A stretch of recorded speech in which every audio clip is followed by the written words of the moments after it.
जवळकी दिंडोरी येथील प्रकाश सयाजी बाकुल यांचे हृदयविकाराने निधन झाल्याने मंगळवार दिनांक 16 डिसेंबर रोजी त्यांच्या दशक्रिया विधी कार्यक्रमात कुटुंबियांकडून प्रबोधनात्मक कार्यक्रमाचे आयोजन करण्यात आले होते। प्रकाश बाकुल यांचा मुलगा कुणाल बाकुल हे स्वतः शेतकरी, जवळके ग्रामपंचायत सदस्य, उद्योजक व सामाजिक कार्यकर्ते असल्याने सामाजिक बांधिलकीतून पुढाकार घेत त्यांनी कार्यक्रमाचे आयोजन केले। मुख्य वन संरक्षक श्री जी मल्लिकार्जुन, नाशिक पूर्व वन विभागाचे उप वन संरक्षक श्री राकेश सेपट, सहाय्यक वन संरक्षक दिंडोरी संतोष सोनवणे, वन परिक्षेत्र अधिकारी दिंडोरी सुशांत पाटील, वनपाल अका श्री भट्टू बागुल, वनरक्षक योगेश दळवी यांच्या मार्गदर्शनाखाली AREAS फाउंडेशन व चांदवड वन परिक्षेत्र कार्यालय यांच्या संयुक्त विद्यमाने मानव बिबट सजीवन व शून्य सर्पदंश जनजागृती अभियान राबवण्यात आले। या कार्यक्रमात AREAS फाउंडेशनचे संचालक व सर्प वन्यजीव अभ्यासक सुशांत रणशूर यांनी उपस्थित नागरिकांना बिबट्यांच्या नैसर्गिक वावरामागील कारणे, त्यांचे निवासस्थान, हालचालीचे मार्ग व मानव बिबट संघर्ष वाढण्याची कारणे याबाबत सविस्तर माहिती दिली आहे। तसेच ग्रामीण भागातील नागरिकांनी सुरक्षित वर्तनाची पद्धती अवलंबून अशा घटना कशा टाळता येतील याबाबत महत्त्वपूर्ण मार्गदर्शन केले।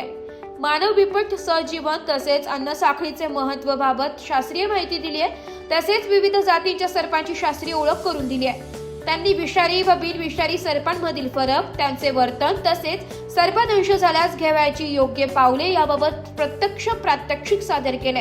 यामध्ये सर्पदंशानंतर घ्यावयाची तातडीची खबरदारी, चुकीच्या उपचार पद्धतींचे दुष्परिणाम आणि रुग्णालयापर्यंत सुरक्षितपणे पोहोचविण्याची प्रक्रिया उपस्थितांना समजावून सांगितली आहे। रणशूर यांच्या सोबत आलेले वन्यजीव रक्षक मंगेश चारोस्कर, योगेश शेजवळ, संदीप कराटे, अनुष्का पवार, हेमंत वानले, आकाश शेजवळ, समाधान शिला, राजू खांदवे, विनायक मुर्तडक, समाधान लोखंडे यांनी सहकार्य केले।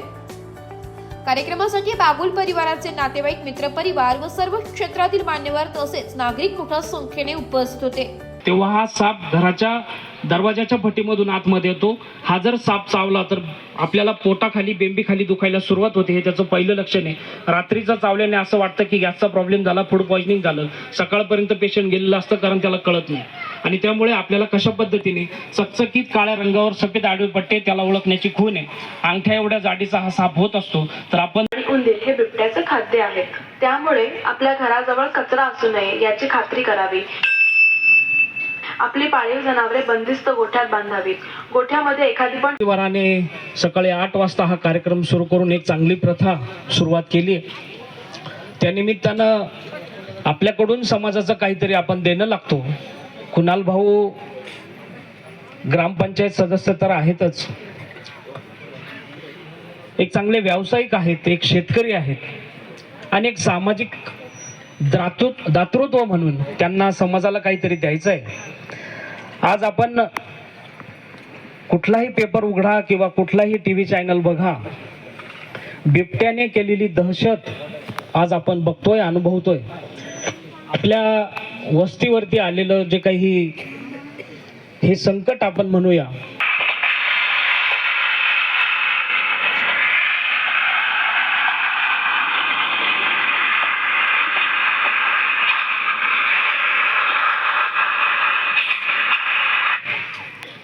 जनावरांच्या जागी आणखी नवी जनावरे येतात। म्हणजेच एखाद्या बिबट्याला त्याच्या मूळ जागेतनं उचललं तर बिबट्यांची संख्या कमी तर होत नाहीच, उलट वाढते आणि नवी जनावरं जागेला सराईत होईपर्यंत माणसांसाठी धोकादायक ठरू शकतात। जुन्नर भागातला एक बिबट्या पिंजरा लावून पकडला गेला। त्याचा माग ठेवण्यासाठी त्याच्या शरीरात इलेक्ट्रॉनिक संकट त्याच्या आयुष्यभर पुरतात आणि हे आसमानी संकटांना तोंड देत देत जर आपण बघितलं तर वन्य प्राण्यांचीही दहशत आपल्याला बघायला मिळते। आपण जर बघितलं तर माझ्या हाताकडे जर आपण लक्ष दिलं तर माझ्या हाताला 15 वर्षापूर्वी कोब्रा जातीचा साप चावलाय, तरी देखील मी आपल्या समोर उभा आहे। आणि आपल्याकडे गैरसमज असतात की मारुतीच्या पारावर ठेवलं पाहिजे, पेशंट नेऊन बाबा बुवाकडे नेलं पाहिजे म्हणजे तो बरा होईल।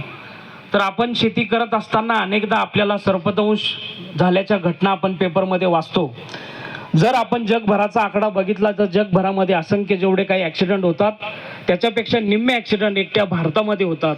आणि या भारताचा जर आकडा बघितला तर 2 ते 2.5 लाख लोकांना सर्पदंश होतो आणि त्याच्यातले 58,000 लोक मरतात.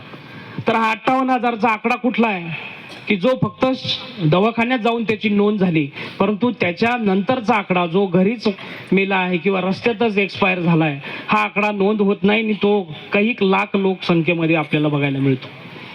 तर आपण जर शेती करत असाल, शेतमजुरी करत असाल किंवा कुठे कामाला जात असाल तर अशाच लोकांच्या वाट्याला सर्पदंश आहे किंवा बिबट्यांचा हल्ला हा आता घडताना. बाजरी, गहू आणि फळभाज्यांची लागवड केली जाते. हा भाग बागायती असून या भागात रानमांजर, कोल्हे, तरस, लांडगे आणि बिबट्या अशा प्राण्यांचे वास्तव्य आढळून येते. हे प्राणी फक्त जंगलातच राहतात असा आपला गैरसमज आहे, पण आपल्या भागात पाणी, खाद्य आणि लपायला जागा मिळत असल्याने या प्राण्याचे वास्तव्य आपल्या भागात आहे. यापैकी परिस्थितीशी जुळवून घेणारा एक प्राणी म्हणजे बिबट्या. तो फक्त जंगलातच आढळून येत नाही तर पीक जमीन, चहाचे मळे आणि कोरड्या शुष्क असलेल्या राजस्थान सारख्या भागात सुद्धा आढळून येतो. अनेक पिढ्यांपासून बिबटे हे मानवीय वस्तीजवळ राहतात असे दिसून येते. पूर्वीच्या काळी जे लोक या प्राण्यांसोबत राहायचे, अगदी आताच्या काळात सुद्धा वारली, महादेव कोळी समूहाचे लोक या प्राण्यांसोबत एकाच भागात राहतात. त्यांना या प्राण्यांबद्दल खूप माहिती असते. चला तर जाणून घेऊया या लोकांना आणि शास्त्रज्ञांना या प्राण्याबद्दल आपल्याला काय माहिती द्यायची आहे ते.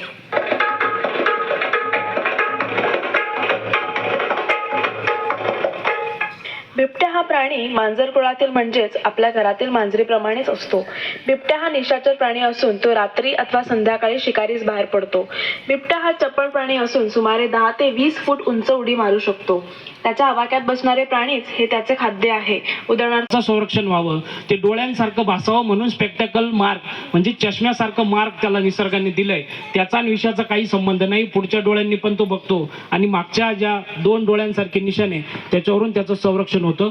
तर तो हल्ला कसा करतो त्याचा एक आवाज आपण बघणार आहोत. तर कशा पद्धतीने तो हल्ला करतो ते आपण बघूया.